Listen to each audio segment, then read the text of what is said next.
Stabilitas politik tidak hanya menjadi tolok ukur keberhasilan pemerintahan, tapi juga menjadi faktor kunci dalam mencapai tujuan pembangunan.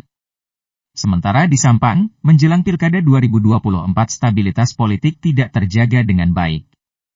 Hal itu disebabkan oleh sikap otoritarianisme kepala daerah setempat. Sikap otoritarianisme itu diwujudkan dengan keberpihakan PJ Bupati Sampang kepada salah satu pasangan cabub-cawabuk.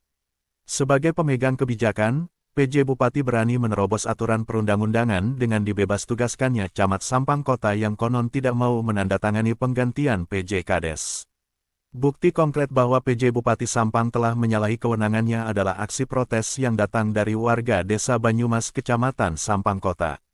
Mereka mendatangi kantor kecamatan setempat pada Sabtu tanggal 7 September tahun 2024 lalu untuk mempertanyakan alasan penggantian penjabat kepala Desa Banyumas.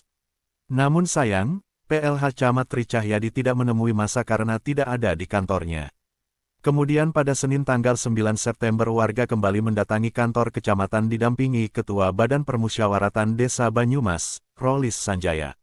Saat ditanya warga Desa Banyumas terkait alasan penggantian PJ Kades, jawaban Tri Cahyadi berkaitan dengan dibebas tugaskannya camat sebelumnya yang konon tidak mau menandatangani penggantian PJ Kades. Tri Cahyadi mengaku dirinya hanya menjalankan perintah PJ Bupati Sampang. Padahal pihaknya tidak punya alasan mengapa mengusulkan mengganti PJ Kades.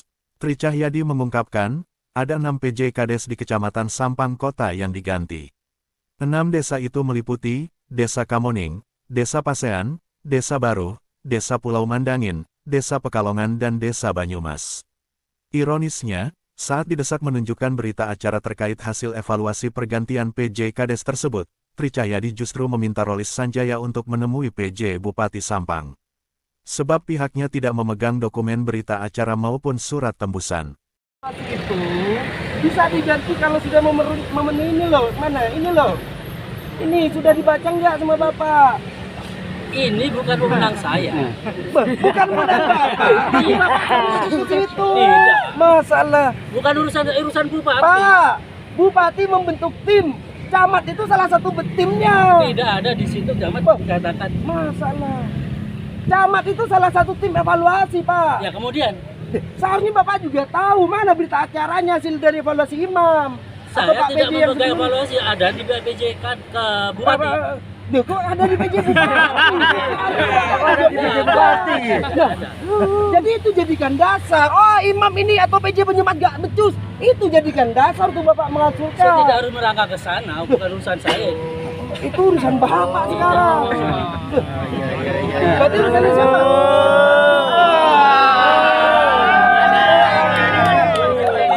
Hasil dari evaluasi itu ada di pimpinan saya, di PJ Bupati dan ada di Pak Darmanto sebagai ketua. Gitu ya.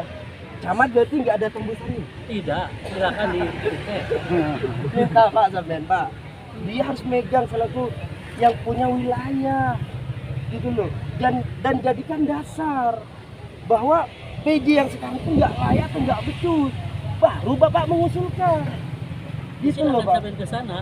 Kok saya dituntut ke sana sih sama Bapak? Yang bekerja ke sana saya nggak bekerja. Berarti Bapak hanya diperintah untuk tanda tangan mengusulkan, betul Bukan ini? diperintah untuk tanda tangan, mengusulkan. Iya. Jangan dibalik loh ya. Jangan dibolak-balik ya. Ya gimana yang benar? Mengusulkan sesuai Perbup usul 27. itu. Nah, Perbup itu sebelumnya Bapak juga harus punya dasar, bukan hanya berdasarkan ini, Pak. Ini kepemimpinan jelas. Situasi ini bukan baru awal kekosongan desa terus Bapak mengusulkan, bukan. Ini sudah ada PJ, Pak. Dan ada undang-undangnya juga. Kalau disetujui atau tidak. Bukan masalah Kenapa katanya persetujuan. pimpinan? Betul, Bapak mengajukan satu. 6. Nah, mana aja? Pasian, Baru, Mandangin, iya, Banyumas, Banyumas, Kamoning, Kemuning, Pakalongan.